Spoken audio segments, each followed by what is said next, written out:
Welcome to Healing Step to Wellness. I'm Dr. J, I'm Mei. your trusted guides to whole person health, one step And one bite at a time. at a time. Well, today we have the great honor to have Suzanne here with us. Yes, she is so special. She is so special, not only to me, but also to the Lotus Health Foundation. Yes. That's with her help. That's how we got the Lotus Health Foundation, the first annual community wellness symposium and gala going. That was way back to 10 years ago. Yeah. Yes. Yeah, at the time that she put up the best bet, a risky bet, but also turned out to be, I hope that it wasn't a risk at all. It was actually, I could see exactly the good work you were doing, and I knew it needed support. Thank you. Well, Suzanne, thank you so much for joining us. Could you tell us a little bit about your background, where you grew up, what drew you first into community, nonprofit works, and also Minnesota? Sure. Well, thank you so much, Jay and May. It's so nice to be here with you. Yeah, we met 10 years ago when I was working at the George Family Foundation, leading an initiative called Catalyst, which was designed to build integrative health and healing in community. And what Lotus Health Foundation was doing was exactly that. It was educating people. It was building critical mass of individuals and organizations and systems who are actually tending to their own well-being as a way of making the world a better place, as a way of fostering leadership that is compassionate and strategic. So I came into this work. I started working in the nonprofit sector in the early 2000s, and I'm a native Minnesotan. I was born in what is now White Bear Lake. It was before there was an interstate going out there, so that tells you how old I am. There was no interstate going past White Bear Lake at that time. And moved around a bit as a teenager and in my 20s, but came back to Minnesota because it is home, and I've been here ever since. So previously, I was the executive director at the Minnesota Indian Women's Resource Center. And I came into that work as a survivor of domestic violence and as a person who thought I could give back to my community because of the experiences that I'd had and how I was able to find healing and move beyond surviving to becoming a thriving change agent. And it was through advocates, it was through my family, it was through a lot of support that I got. But I also know that when we have trauma in our lives, we can either let that define us or we can make that be part of the story that carries us forward. And so for me, moving into a job that was extremely difficult and very rewarding was a way for me to give back and to feel like I was using my some bad experiences to make some good come out of that. So at the Indian Women's Resource Center, and this is actually pertinent to the well-being journey, right? So the work in Indian country is it's really addressing historic generational trauma. American Indian people in this country were subjected to government and sometimes systemic efforts to eradicate them. Their children were stolen from the families. They were moved off their homelands. We won't go into the history, but American Indian people for generations have been traumatized. And so when we see generational trauma show up in communities today, simply slapping Band-Aids on those wounds is insufficient. And so the work that we tried to do then was to address the deep historic trauma through cultural healing. Because a lot of folks are not going to clinical mental health care. They have deep wounds, they have PTSD, they have anxiety. They live in a survival mode where their amygdala is lit up most of the time. And so how do we connect them with the healing ways of the ancestors? It's through language, it's through traditional foods, it's through ceremony, it's through learning practices that help them settle their central nervous system. We did some very difficult work around sex trafficking, understanding how American Indian women and girls were being sold into the slave trade, the sex slave trade. And that took a toll on my staff particularly, but also on me. And it became clear that the nonprofit sector that is doing the very hard work of addressing social, economic, human disparities, human pain and suffering, the people doing the work are sometimes really impacted because we all come into the work with our own gifts, our own wounds, our our habits, our practices. And if we don't have good self-care practices, it's easy to burn out. It's easy to make bad decisions. So we started to really invest in healing. How are we healing? How are we grounding ourselves in the traditional ways of the ancestors, which helped people thrive? The traditional food ways of people who lived on reservations, who ate, who ate a different food than commodity foods that they were given when they were moved off their sacred lands. So it was nutrition, it was ceremony, it was spiritual practice, it was social connectivity. There was a lot of information about how our central nervous system gets lit up and what that cortisol does within our system. And that was powerful. It was powerful individually for me as a survivor of violence, as someone who was carrying that trauma into my leadership and recognizing that I wasn't the leader that my organization needed me to be because I had not done my own deep work, and that I had to do that deep work in order to be a more effective leader. That was a very powerful time in my life. And in 2014, I was offered the opportunity by the George Family Foundation to lead the Catalyst Initiative, which is where I met you good people. Catalyst was seeking a way to support integrative health and healing in community. Bill and Penny George have a long history of investing in healing in ways that have meaning in community and trying to transform medical systems to be more whole person and preventive in their approach. I didn't know what the community wanted, and so they gave me a great gift, which was to ask people in community, what does integrative health and healing mean to you? What's the language you use around it? What are the practices that have meaning in your community? Who are your healers? How should we support that? And so the funding strategies that came out of that process was to invest in training, convening, and seed grants. And Lotus Health Foundation was one of those seed grant recipients because we know that the folks doing the work know what's best in their community. They're the closest to the community need. They're the closest to the ancestral ways, to the practices that will be attractive and will be utilized by people. So I can come into a community and say, well, I'm going to teach you how to do yoga. But if people are like, yeah, yoga's not for me, that's not going to work. That's right. So the practice needs to reflect what the community is open to. And that's where I thought Lotus Health Foundation was so well positioned to do that work. So Catalyst did a lot of investing over 3 years and then moved over to the Minneapolis Foundation. I got some additional resources. We were able to do some additional investing because at that time it was still very new. Philanthropy was not recognizing, and I would say to this day, we still have some work to do, but philanthropy still doesn't quite understand how connecting our wholeness, our individual and our collective wholeness is actually required for us to be warriors for peace, to be the most effective change agents that we need to be to address the problems that we're all trying to fix in this society today. If we are depleted, if we are exhausted, if we are stressed out, if we are traumatized and we're just running 24/7, we're no good to anybody, really. We've gotten messages for years and years and years that you have to be available 24/7, you have to, exceed the demand, you have to just work all the time. And that is not helping us. So I left the foundation world in 2022 and started consulting. And my consulting work is really around trying to advance these concepts of healing-centered organizational cultures and leaders. How are we grounding our own healing work as leaders and in organizations and in sectors, quite honestly? But it is the work that will then allow us to flourish and create the thriving horizon that the next generations are hoping we will create. Wow. That was a long answer. Yeah, but one thing that really struck me is talking about putting a Band-Aid on the wound. Yes. My fellowship training at Mayo was wound care. I love to treat wounds. And in the early days when I was treating wounds, sometimes the patients, even the facility staff say, we don't want you to see the wound because you get the wound bigger.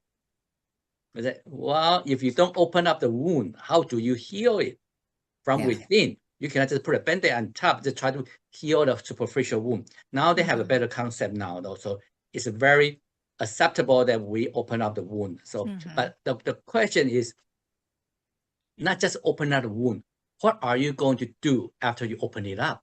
You don't want to get it just bigger and get worse from there. You need to have a plan after you open it up, you have a plan to heal it from within, from the bottom up, to really heal the wound. So exactly what we're doing the wound management. Oh, well, hold on. Dr. J, allow me inject something. So if I understand you correctly, based on what I'm observed about your wound care protocol, you open up the wound and you need to do a great debridement in order to allow your cell to absorb whatever the nutrient, I mean, we're talking about nutrient, whatever the treatment that you want to apply to it, and then allow it to heal, grow new cell. Right, but at the same time, it's just like Suzanne mentioned, it's a oneness, the whole person. Right? Don't just treat the wound, trying to hope the wound will heal. But if the person, the whole, is not ready, the body is not ready, it's not going to heal.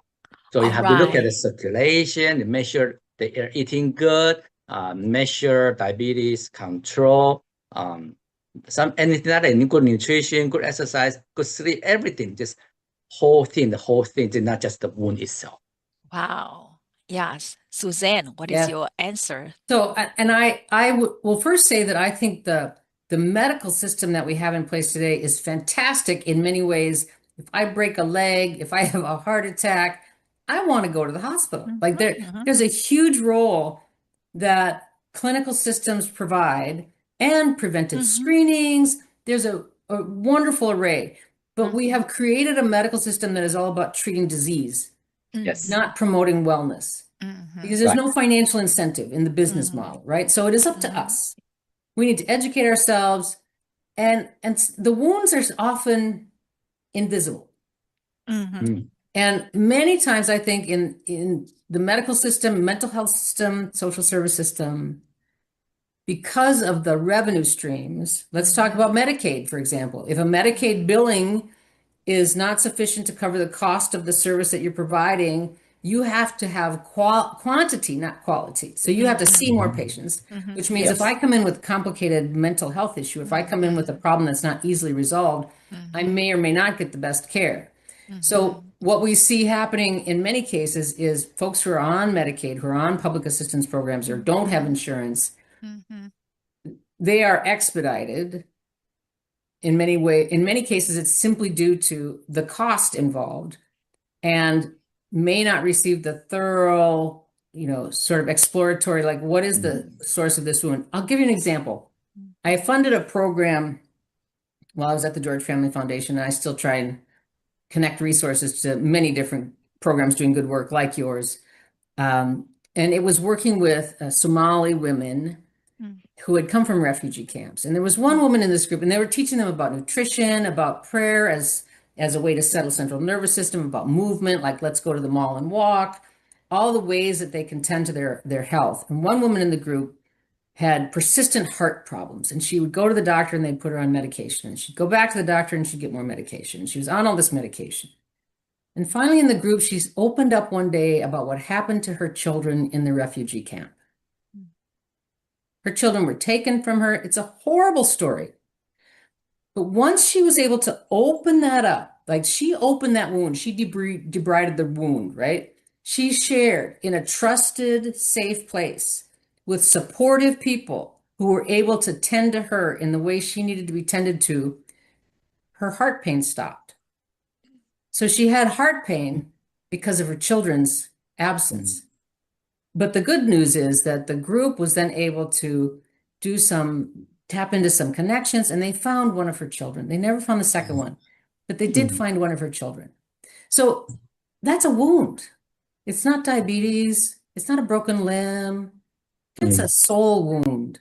And in order to tend to that, you need trusted relationship. You need to be in a safe place where you can open up about that. But just from a clinical standpoint, from a cost-saving standpoint, she no longer is going to the ER with her heart pain. Right. But just like you say, because of reimbursement, number one issue is reimbursement that favor procedures over just talk. Talk is really cheap in medicine. And secondly, just like you say, because the reimbursement is low, instead of quality, you have to talk about quantity. But when you talk about quantity, you sacrifice the time to really build relationship and even dig deeper into the question with your patients, and you're not able to address the root cause. And that's another issue with this type of reimbursement. Right. But then just like you say, it's self-care. I sometimes I'll honestly tell my patient that I cannot work harder than you. No matter what I can do, it's up to you. I just cannot work harder than you. So it's just like you say, so is that self-care is very important. I want to share one story. It's just like you talk about the volunteers or workers. When I just met more than 30 years ago, I was thinking about going to clinical psychology. And May asked me a question. Do you want to listen to old people's problems and cannot tell anyone about it? I'm just like, ooh, that's a lot. Okay, let's not go that route. I'm just not built for that. She already knew you, right? So, Suzanne, I also capture one thing that you elaborate here is the soul wound. The first time I heard it's a soul wound. How we open up that person's trauma, where that occur, and then truly some people they don't recognize they have a trauma even. Yeah. And even when we just had a conversation with Dr. B, the gut health doctor, and he mentioned that a lot of people they experience the gut health issue, and he reminded people, well, did you have this childhood trauma? Did you have this and that? And people normally don't realize it until think about it and say, oh, but when that person be able to go back to open and face it, then the problem gets solved, So I do believe that our healthcare system right now, number one, maybe a lot of physicians don't have this kind of a training and knowledge to recognize that healing a person, not just a physical, to apply the medication, focus too much on the medication. What is the best up-to-date medication? In addition to that, we also need to help this person, the emotional side, take care of that part. So it's just a revolving door for healthcare providers like us. We want patients to get better, but as when we are facing the financial consideration, need to rely on quantity. It truly also jeopardize providers as well, because as you already Yes. recognize that a lot of burnout, healthcare provider burnout. So the wound, while it's deeper than what we think the wound is. My youngest sister is an ER nurse. She works with a lot of trauma. Folks are coming to the ER they're not at their best, right? Some of them are very, very ill or very damaged. And the system that she works in, I won't even mention the state she used to work in. She works in a different system now, but the system that she worked in did not take care of their nurses at all. They were very much stuck in a revenue generating mindset that required them to just move it. They were understaffed. They didn't get adequate breaks. They were working too long shifts. And so sometimes they're not doing the best job that they can do. COVID really showed us that the healthcare system doesn't take care of itself. Like the healers need healing. The healers need healing. That's true whether you're a medical professional, a mental health professional, a chiropractor, an acupuncturist, a ceremonial herbalist. The people caring for others, whether you're caregiving for an elder or a disabled family member or friend, the people who are giving the care that the state or the system should not or cannot need to be tended to. They need to have adequate resources. They need to be financially supported. Our system does not do that. And I would also offer, my personal opinion is that we're in the middle of a pretty significant systems collapse right now. Most Every system, healthcare, education, governance, criminal justice, how's it all working out, right? Not working out so well. This is regardless of your political opinion. The systems were designed years and years ago. Our society has changed. The systems are no longer meeting the need. And so particular to our medical care, our mental health care, our well-being, the more that we can rely upon ourselves, the more the agency we have around being as strong and as resilient, the more we can boost our immune system in whatever way, that managing our stress, getting the right nutrients in our system, through spiritual care, whatever it is that we can do, we will be healthier people. Even if we have chronic disease, even if we're, like my father is 96 years old, he's going in for a hip replacement because he doesn't want to stop hiking. You know, I have that DNA. The more we can be active and participating in our own well-being, the better off we'll be. And the less we will have to rely upon a medical system that is under such strain right now. Mm-hmm. So I think one of the things that we can do to be most useful is to make sure that we are tending to ourselves in the most authentic and resilient way we can, so that we are the best relatives we can be. Like, Yeah. I'm not helpful to anyone if I have gut issues because I'm knotted up with trauma or stress. And the other thing I will say is there's I'm in a number of conversations right now about moral injury. And again, I'll use an example of when I was at the George Family Foundation, and one of the organizations we funded was working with veterans. And Paul Riedner, and I will use his name because I think he's still out there really trying to advance this care. Paul Riedner talked a lot about how veterans came back from Iraq or Afghanistan or wherever they were sent, and now we are in another war, right? So we have veterans, service members in these places, and some of them find the camaraderie, the shared purpose to be really meaningful, and then they come back to a country that is so divided and so angry at one another. And I remember him telling me, you start to wonder, what was that all about? And many veterans that I've talked to, and I have family members who are veterans of Vietnam and other wars, have said that they had to do things in those wars that damaged their spirit. They had to kill people. How do you do that and then come home and be whole? So to tend to the moral injury, I don't know if the VA is doing that. I don't know who's doing that, but it is a necessary part of being as whole as you can be, is to know when people are in a position where they're taking actions that are against their moral fiber. What harm is that doing to their soul? What harm is it doing to their spirit? And how do we help them forgive themselves and find their way forward? Yes, that exactly what I had in mind. Through our lifestyle medicine education, one of the most powerful presentations, lectures we give out is forgiveness. Not just to forgive other people, it's how to forgive yourself. That is a very powerful thing that we need to emphasize. And so when we talk about a system, when we talk about that, one thing that came to my mind is, back to the indigenous population, because we talked to the former president of Navajo Nation, Person Nets. And then we talk about from the Trail of Tears and to the how the government provided food to the indigenous population, to the nation, and how that food actually caused their health issues. Yes. And then how they can try to tap back the food, the stress, and heal themselves.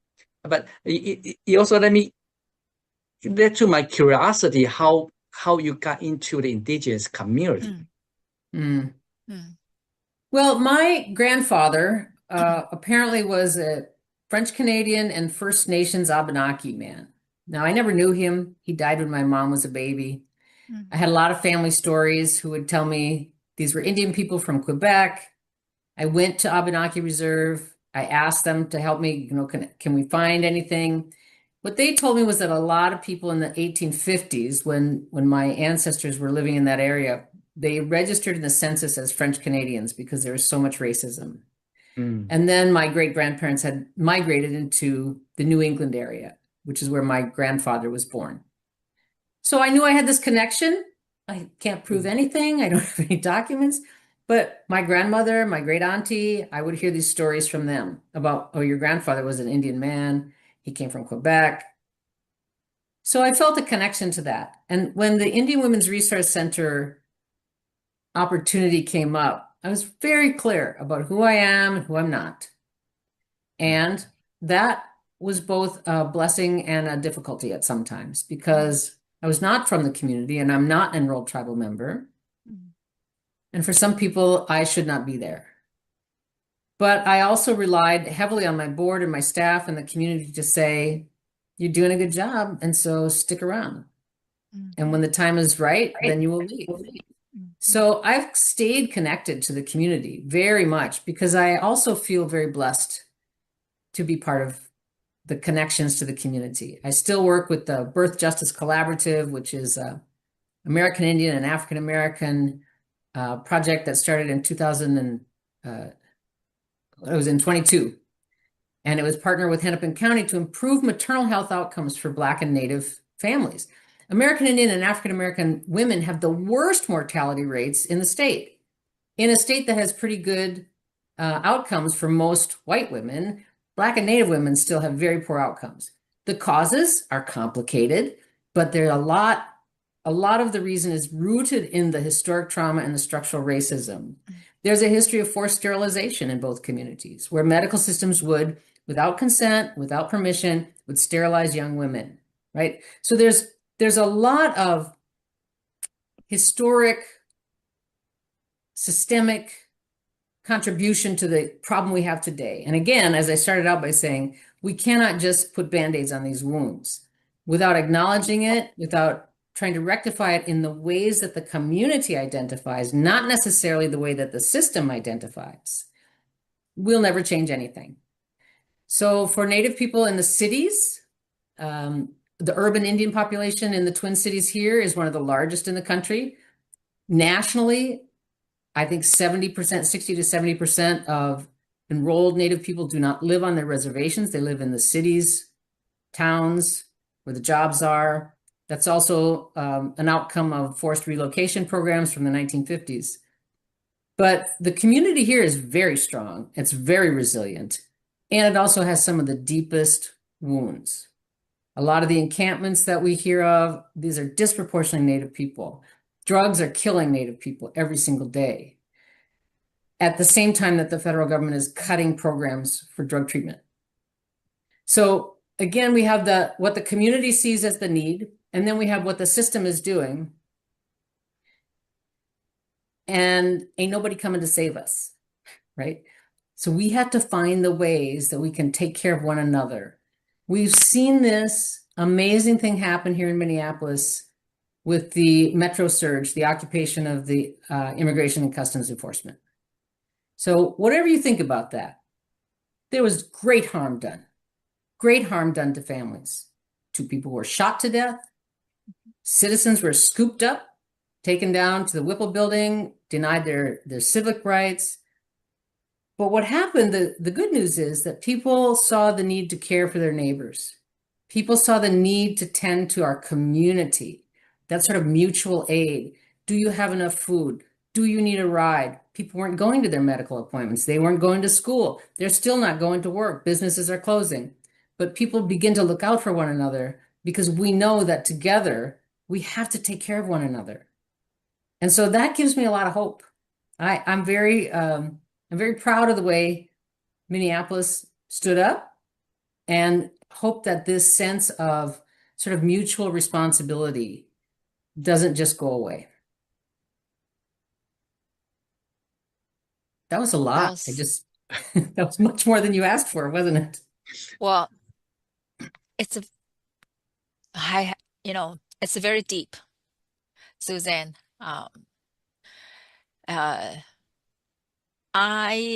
This is the first time that we had such a deeper conversation, and well said. I really appreciate that you really look at the community and involved with the community work. And that's so deep, even deeper than what I thought.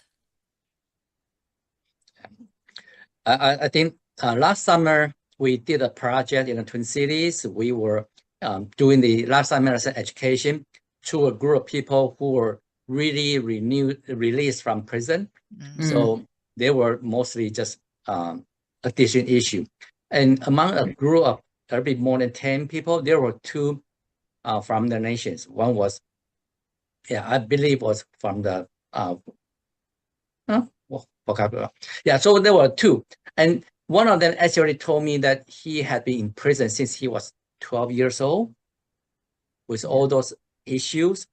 And just like you say, we cannot just try to treat that. This really from self-care, from resilience. And when you talk about the cost, and something come to my mind is this, our current health system was designed to treat acute care. Just like you say, you break a bone, you have something, injury. The system was designed to fix that. But now the vast majority of the cases are related to chronic diseases. Yeah. It's not really the quick fix can really fix it. And that's how we not only the health spiraling down, but also the cost is getting higher and higher because we're just not able to treat the root cause. And so that is really important for your work to go to the communities, raise awareness that people can do more self-care. So are there any self-care initiatives, projects, services you're involved right now? Yes, there certainly are. And so, you may know more about this than I do, but my understanding is that there's a direct correlation, not necessarily a causation, but a correlation between toxic stress and chronic disease. I've read that something like 80% of chronic disease can be traced to toxic stress or trauma. So to me, that's another imperative for why we need to take care of our own health because of the heavy chronic disease load that we have in this country right now, which I won't go into it because you know way more about it than I do. A lot of it is fast food and junk food and the stuff we've been sold and big cattle industries that are pumped full of antibiotics, like all of that, the stuff that we're sold that's cheap and easy. But the role of stress and toxic stress, particularly stress is part of life. We all have it, but the capacity to manage it, move through it, release it, nobody talks about this stuff. So when I started learning about my amygdala, when I was at the Indian Women's Research Center and we were really starting to see, there's a lot of trauma in this organization, there's a lot of trauma in this community, I'm carrying my own PTSD into it. What do we do about that? Because we're not going to go to therapy for this. Many people do, and that's great, and it should be more available. That's another problem that I'm not qualified to fix. But what are we doing about our stress load? So there are ways that we can address it on an individual and organizational level. And right now I've been working on a project for the last, not quite a year, about 9 months, and we're going to renew it and go into another year with Youth Prize. And it is to address organizational stress. Because we know in the last couple of years that resources have diminished for nonprofits at the same time that the demand in community and the urgency of the need in community has risen. So the nonprofit sector is on the front lines of trying to provide housing and trying to provide food assistance and trying to provide parenting training and all of the things that people need. Medical care, the community clinics, the FQHCs. The need in community is greater and the funding is shrinking. There are ways that we can think about how the capacity of an organization is very strongly correlated to the capacity of the individuals within an organization. I think about it as an organism. If my body has healthy cells and healthy organs, I'm a healthy whole body person. If I have disease cells, if I have spleen issues, if my organs are not healthy, I'm not a healthy person. So to think about an organization in that way, like if the leadership and the staff and the board, if the individuals within the organization are as robust and resilient and well-rested and compassionate and strategic as they can be, you have a much stronger nonprofit organization. Now, funders That's what they want to support. We want capacity in the nonprofit sector. And won't go into, there's a whole lot of problems within the nonprofit sector, just the way it's designed. But the established organizations that are doing the work that government cannot nor should do need to have more support. They need to have a business model that actually resources them to do the work. But that also requires that they are taking time to tend to themselves, that they are not working 70-hour weeks, that they are not putting their phone next to their bed on call, unless that's a clear part of their job for a limited amount of time. So the stress of the work starts to show up in very many, staff turnover is primary. People just get burned out and they leave, or they're calling in sick quite a lot, or they're not making good decisions with their clients. So the project that I'm working with Youth Prize right now is to bring organizational well-being. There's some small grants that they're offering, and then some trainings that I'm doing with a team of trainers. It's just sort of introduction to human central nervous system 101. Here's your amygdala, here's your prefrontal cortex, here's what happens when you're in fight or flight, all the cortisol that's being dumped into your body. Here's some things you can do about that. And opening up the awareness, opening up the conversation, and then allowing people to decide, do I want to go deeper with this? Do I want a different trainer? Do I want to take some train the trainer certification program? Do I want to bring in a massage therapist for my staff? There are many different ways that it can show up. The community organization should decide what that looks like and to give the resources to them so that they can experiment, try something until they find the thing that this works. These are the trainers we want to work with. This is the program. We really like this program. We want to build the capacity within our organization to have, for example, an elder in residence on staff or a healer in residence on staff, where that person is just there to provide guidance, spiritual care, deep breathing, help settle central nervous system. I'll give another example. At the Indian Women's Resource Center, we had some funding from the George Family Foundation, actually, to begin to build this in. And so one of our dearest elders, who is a beautiful healer, a ceremonial herbalist, became the elder in residence at the organization. Staff could go to her if they were feeling anxious or they just had a very difficult day, and she would help them breathe, going into their settling mode, guided imagery. She would talk to them about, what have you eaten today? Have you been hydrating? Are you drinking too much coffee? Like, just to help them get settled. The clients in the program could come and see her. She could hold group sessions so that 10 or 20 women could sit together and just breathe together, guided meditation, prayer, ceremony.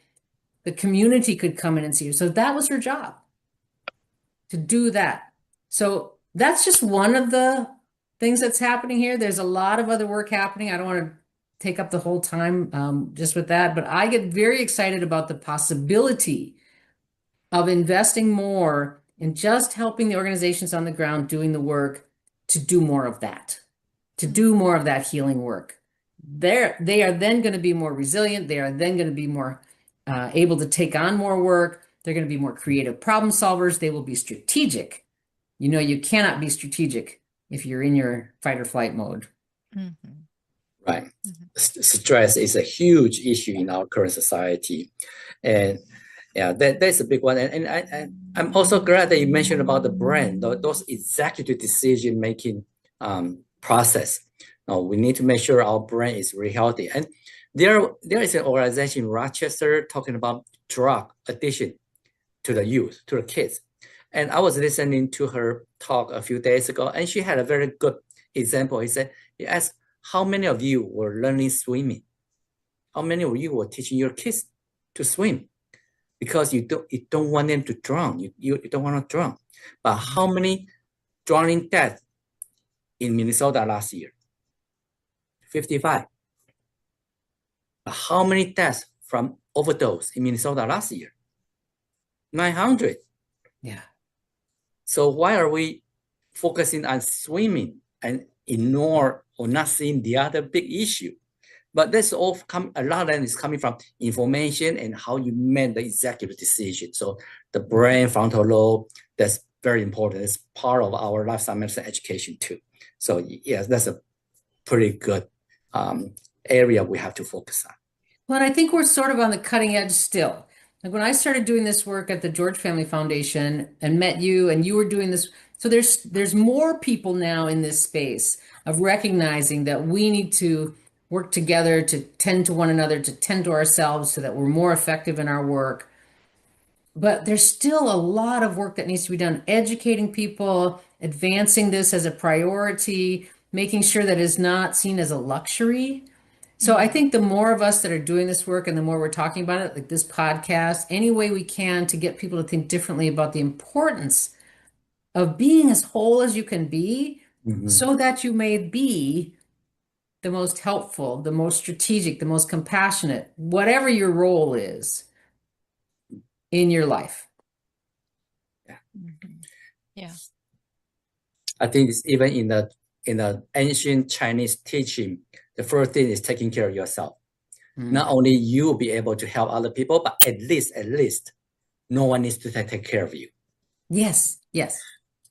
I mean, and sometimes almost all of us, I would say at some point in our life, we need to be cared for. Right.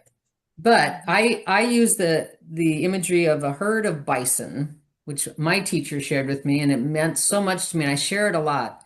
So a herd of bison on the prairie are grazing, the conditions are favorable, and they see a storm coming off to the west, and they will try to avoid it. But once they see that the storm is upon them, they will come together as a herd and they will move intentionally into the storm, knowing that they will emerge intact on the other side. The herd forms a protective barrier. So the strong animals are on the outside, the babies, the elders, those that need to be cared for are on the inside. And in that way, the herd is intact. But that relies on a critical mass of strong individuals. There's always going to be someone who needs to be tended to.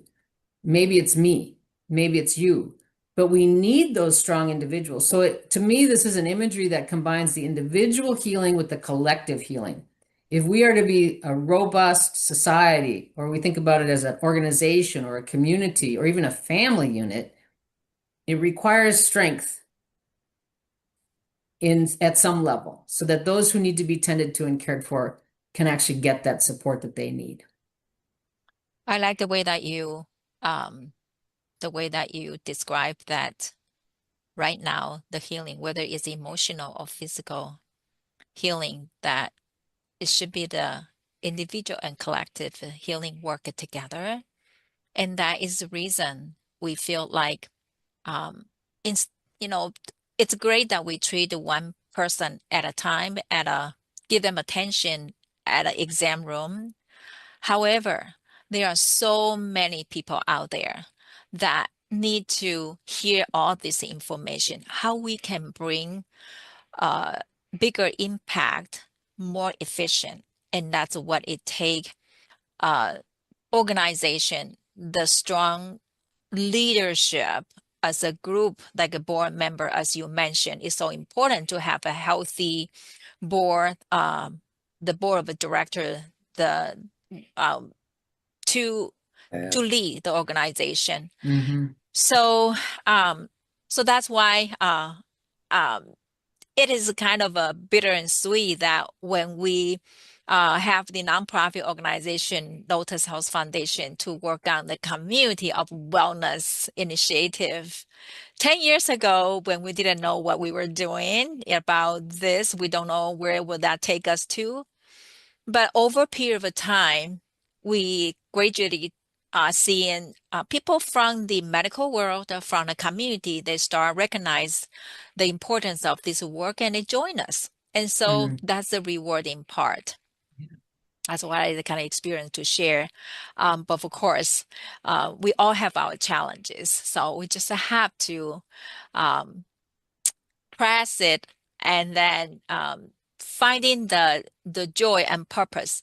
So which is kind of it's kind of related to my next question to you is hearing all this great work that you have done, but you also have some very challenging day.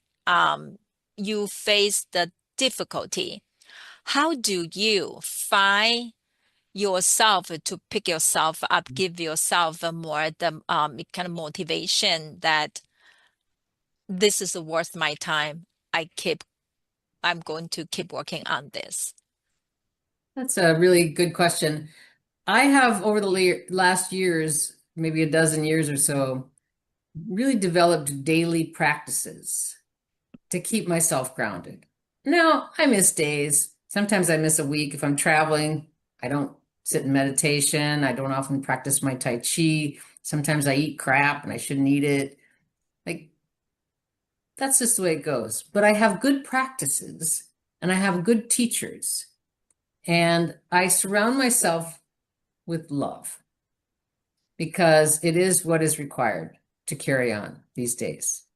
So I also am a continual learner. So I read a lot of inspirational books, new teachings. I participate in something called collective acceleration, which is a sort of a somewhat global group of people who are coming together to figure out how are we becoming who we need to be so that we can meet the needs of the next generation. How can we create the world that the next generations will need to live into, that I won't live to see, but I'm going to do my bit to get there.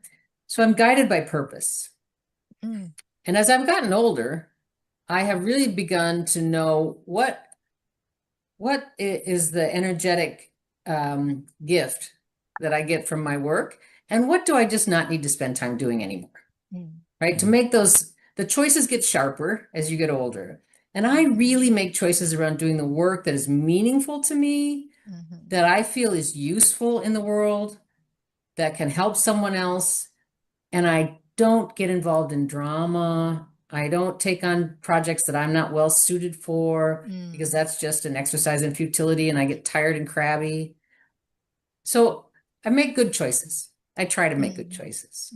And I acknowledge that I don't always succeed, but I think that is about the forgiveness of self, right?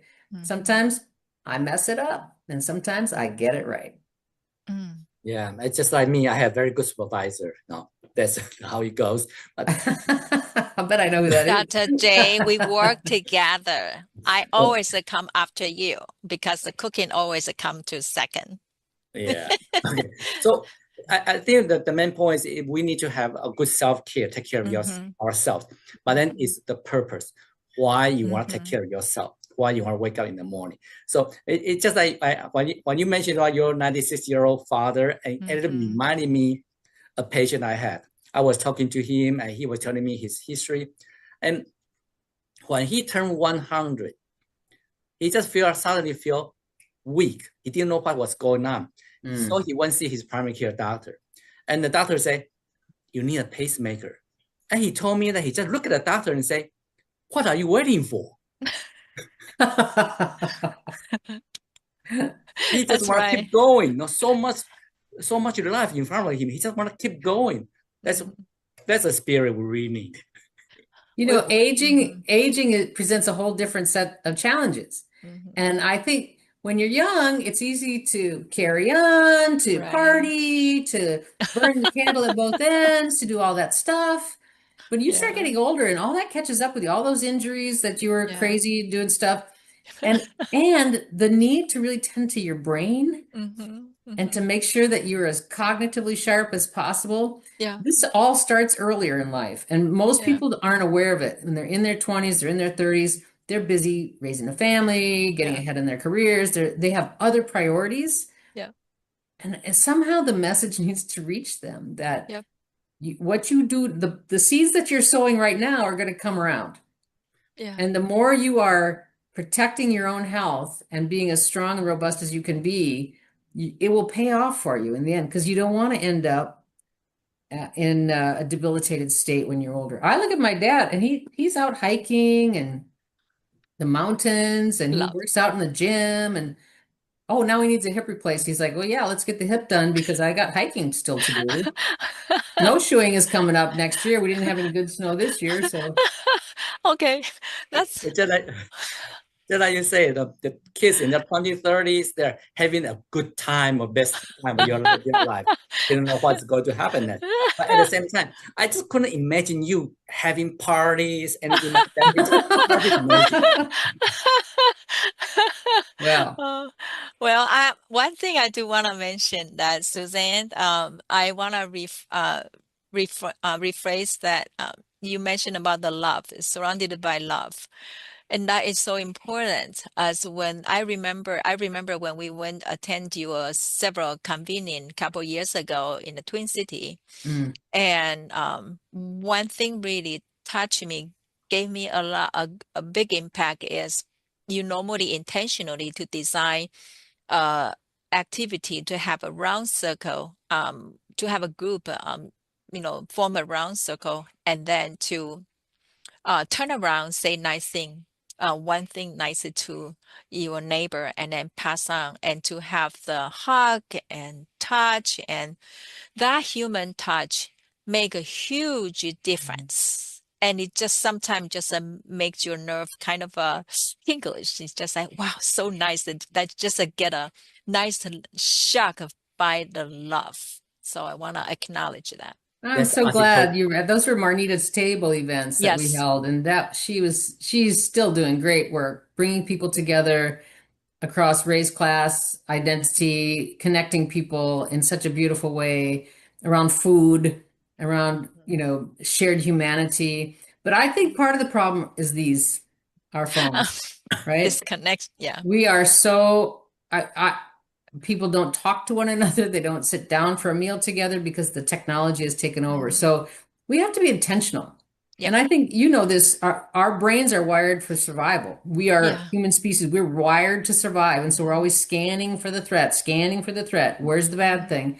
We have to be intentional about nurturing that goodness, about nurturing that connection and the forgiveness and the compassion for one another. That doesn't just happen.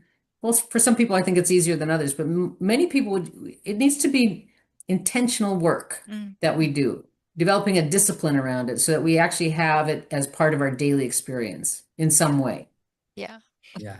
So nice. Okay, so well, we have talked so much. So what one insight or piece of encouragement would you share with listeners who would really like to make an impact in the community's health and wellness?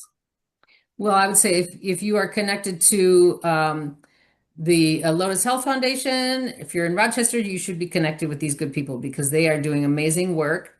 And if you're not there, you can always find people in your community. I think there's good work happening everywhere. And it starts with an intention. It starts with a desire to know something different, to know a different way. And you don't have to be, you don't have to be in so much pain that you can't even imagine a better way. You can start right now today. Every moment of your life, you have an opportunity to take a breath. Yeah. To think about a gratitude that you may want to express to someone, to offer forgiveness to someone. There's so many opportunities for us to make choices about what is within our control. And what is within our control is this, this, what we think, what we eat, how we sleep, all these ways. So I think that the growing awareness that you are helping to spread this awareness that I'm doing, that other people are doing, is what we need. And so I really appreciate you. I appreciate your work. I'm looking forward to joining you at your conference coming up soon. And I know you're going to talk about that, right? Yeah. Yes, yes. That's April 9th and 10th at the Mayo Civic Center right here in Rochester, Minnesota. You can check it out at lotushealthfoundation.org and look at Symposium. And Suzanne also is going to be our panelist on April 10th afternoon to have a conversation about how to, the work in the community and promoting the wellness in many communities, different communities in Minnesota. Yes, I'm looking forward to it. Yeah. I haven't seen you for a long time, so I'm looking forward to giving you a hug. Wow. Yes, can't wait. Thank you, Suzanne, for sharing your journey and insight. You have helped us to see how the healing justice and this culture and leadership all play an important role in this whole person community wellness and health. So how would people can get in touch with you and learn more about you? They can go to my website, catalystnorth.org, or they can Google my name, Suzanne Koepplinger. If you Google me, my LinkedIn page will take you over there, and happy to hear from people. Great. Thank you. Thank you very much. Thank you both. Yeah. All right. Well, Thanks for joining us on Healing Step to Wellness. I'm Dr. J. I'm Mei. Guiding you toward a Bye. whole person health, one step One bite at a at a time. time. See you next Thank time. you. We'll see you next time. Yeah.